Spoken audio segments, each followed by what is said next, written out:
President Trump has approved plans, the attack plans, and that is true. Now, he has not said go ahead, but the plan is set. What we've seen, the reports are that President Trump has been given plans by the military, by the Pentagon, of how the U.S. would attack Iran in those nuclear facilities. And according to the press reports, President Trump has approved of the framework of the plan that the Pentagon has put together. Now, what he has not approved yet is the go-ahead. I think President Trump is not necessarily hesitant, but is making sure the plan is appropriate for America. That's right. And there are a lot of factors that the president would have to weigh when looking at that. One, the safety of troops in the region. We know that these mid-range ballistic missiles, these hypersonic missiles that Iran fired to Israel, were able to hit in the heart of Tel Aviv. The early ones were able to get past some of the defenses because of the early barrage. Now, Israel is doing the smart thing and taking out the launchers so that the capability of Iran to launch is greatly decreasing. But the president has to weigh the safety of our troops, of Americans abroad, the safety of the pilots that would carry out this attack. So knowing when the right time, I think that the commander-in-chief has really good advisors, has a great cabinet, great National Security Council.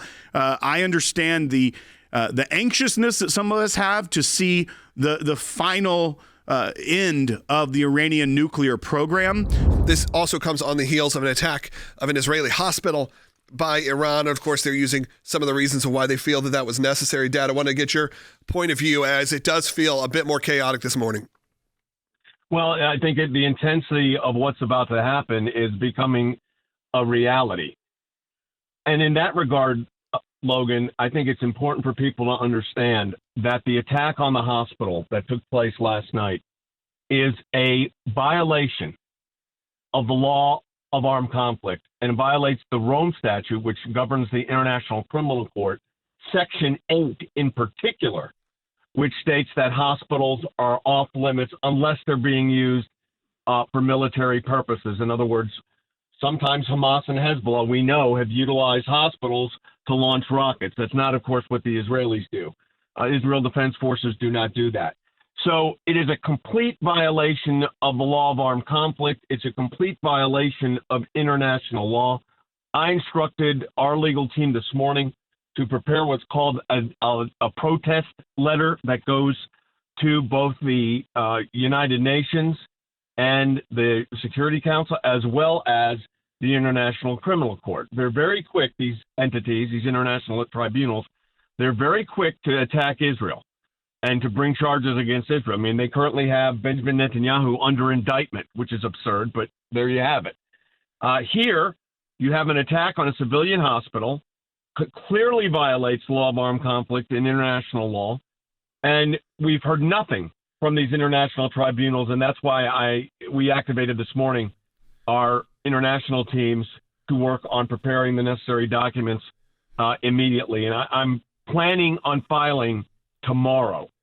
And by the way, you mentioned Ambassador Huckabee. I've been in communication with him this morning and for about 2 hours back and forth. And look, I mean, I told him, I said, you have been called for to this kingdom for such a time as this. There's no doubt in my mind that he was the right person to be the ambassador to Israel. None of us knew, of course, that it would be in this context of what we're dealing with. But he says, look, on the ground, things are tense, as you can imagine. But, of course, he's fully supporting the administration, a part of which he is. He serves in the administration and believes the president has the right plans in place. When you look at this strike on this hospital and miraculously no one was killed in this strike, and a lot of that has to do with the Israelis having the ability to warn and to try and prepare. But obviously, when a hospital is struck, that is a big undertaking of getting people to safety. There were 70 to 80 injuries, they're saying. But this is the hospital, one of the main places that victims of October 7th were treated. And we know that the jihadis love symbolism, that you can't lose the fact that when they strike civilian targets, it is to sow more terror. We know that Iran is the largest state sponsor of terror. And I think even that, pointing that out to people, makes it all much more important why we have to get this document to the UN and to these international bodies to try and point out what the Iranian regime is trying to do here. No doubt about it. And this hospital was in Beersheba. And of course, you know that those areas from scripture. And these are the ancient lands of Israel. Here's what you have, though. Don't think for a moment that the Iranians did not target this hospital. This wasn't incidental fire. This wasn't something that wasn't planned. They planned to hit a hospital. By the way, they did a lot of damage to that hospital, and that hospital is needed, especially in a time of war. So they have clearly violated international law. But let me tell you what you have to do here. We have to build a support base for the legal side of this, because as much as you wish this wasn't the case, but it is the case, the international tribunals are going to get in there and start doing what they always do, and that is go after Israel rather than the perpetrators of international crimes. So what we're doing by setting this letter in immediately, this protest, it puts the UN on notice. It puts the Security Council on notice. We have standing through our European Center for Law and Justice, where Jordan is right now.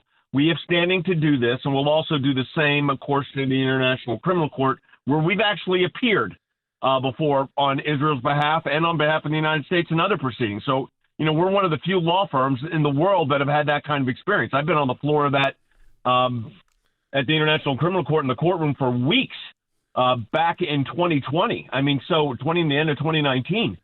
So we know this tribunal, we know what happens, and we are taking the appropriate response legally to defend Israel's actions, but also to put those entities on notice that there have, in fact, been violations of international law by the Islamic Republic of Iran. There were reports that Israel had at least maybe an opportunity or sights on the Ayatollah early in their operation, and that the reports are that the administration said, don't do that yet.